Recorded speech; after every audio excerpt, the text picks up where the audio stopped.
नमस्कार, आप सभी को गुड़ी पड़वा की हार्दिक शुभकामनाएँ।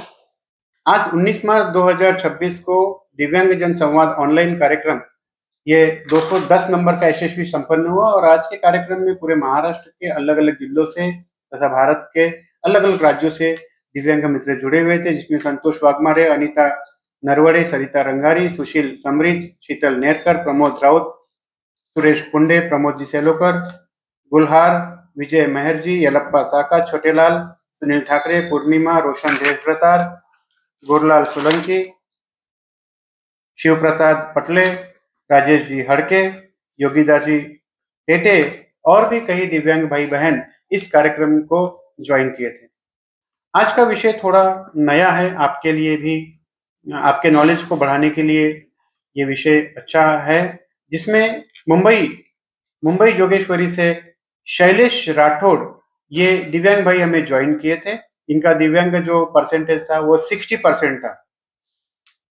इनका ऐसा कहना था कि ये रिलायंस रिटेल में जॉब करते थे और ब्रेन हैमरेज के कारण इन्हें दिव्यांगत्व आया। तो इनका ऐसा कहना है कि जब ये वहां जॉब कर रहे थे उसी समय में इनको ब्रेन हैमरेज हुआ और इन्हें उस ब्रेन हैमरेज का मुआवजा नहीं मिला, जबकि इनकी ट्रीटमेंट वो रिलायंस कंपनी की ओर से ही की गई, जिसमें इनका पूरा ट्रीटमेंट हुआ, इनको उपचार किया गया, लेकिन इनका दावा था कि इनकी ट्रीटमेंट में बहुत देरी की गई और इन्हें मुआवजा नहीं मिला। तो मैंने उन्हें ये बताया या मैं आपके साथ भी ये शेयर करता हूँ कि जब भी कोई इंटरनेशनल कंपनी, बड़ी नेशनल कंपनी, कॉरपोरेट्स या गवर्नमेंट जब आपसे ज्वाइन कराती है तो वो आपसे पूरा फॉर्म भरा के लेती है, जिसमें ये सारे टर्म्स एंड कंडीशन लिखे हुए होते हैं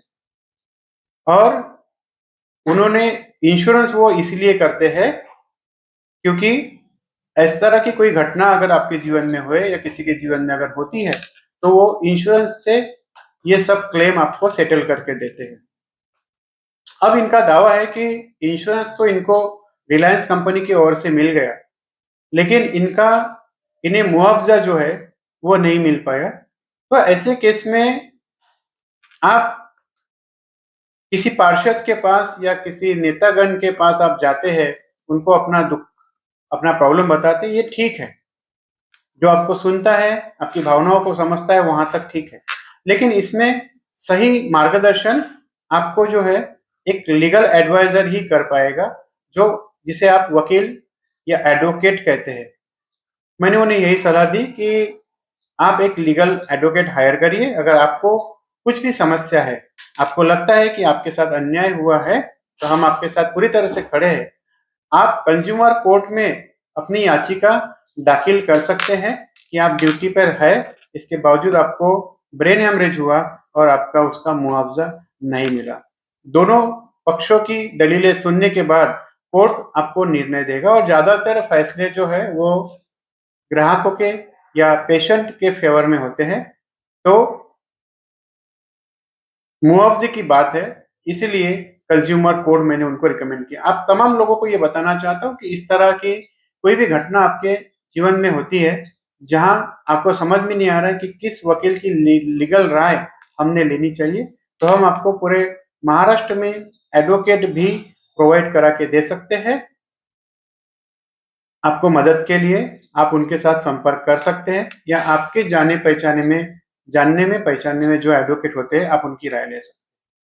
हाथ पे हाथ धरे बैठे, हाथ पे हाथ रखकर बैठकर कोई मतलब नहीं है। अगर आपको शंका कुशंका है तो उस पर एक्शन आप ही को लेनी पड़ेगी। याद रखिएगा, हमारी तकलीफ अगर हमें है तो उसको सॉल्व करने के लिए कोशिश भी हमें ही करनी पड़ेगी। बाकी आपको सब मार्गदर्शन कर सकते हैं, मदद कर सकते हैं, लेकिन एनर्जी आपकी ज्यादा होनी चाहिए एज कंपेयर टू जो आपको मार्गदर्शन कर रहा है। आज के लिए इतना। पूरा वीडियो आप मेरा लाइव वीडियो यूट्यूब पर देख सकते हैं। आज 19/3/2026 को क्या क्या बातचीत हुई।